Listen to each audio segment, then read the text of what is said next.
এখনও অন্তর্বর্তী সরকারের দেখানো পথে চলছে দেশ।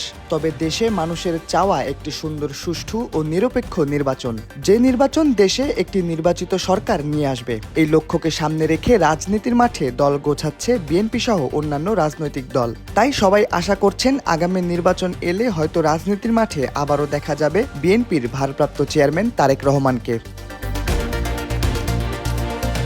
বর্তমানে লন্ডনে বসেই দলের হয়ে কাজ করছেন তিনি। প্রতিনিয়ত ভার্চুয়ালি দলের নেতাকর্মীদের নির্দেশনা দিয়ে যাচ্ছেন। তিনি কবে দেশে ফিরতে পারেন তা নিয়ে রাজনৈতিক মহলগুলোতে চলছে আলোচনা। রাজনীতির মাঠে গুঞ্জন উঠেছে খালেদা জিয়ার সাথেই এপ্রিলে হয়তো তিনি দেশে ফিরবেন।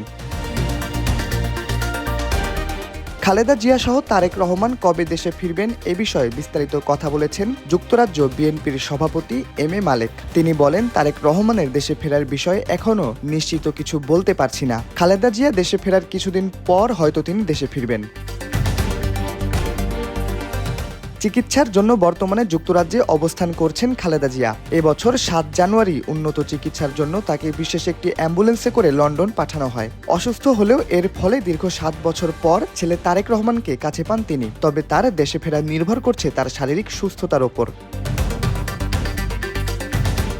খালেদা জিয়ার শারীরিক সুস্থতা নিয়ে এম এ মালেক আরও বলেন, খালেদা জিয়া যেন ঈদের পর যথাযথ সময়ে দেশে ফিরতে পারেন সে উদ্দেশ্যকে সামনে রেখে এখন তার চিকিৎসকরা তার চিকিৎসা দিচ্ছেন। ডাক্তাররাও সে অনুপাতে প্রস্তুতি নিচ্ছেন।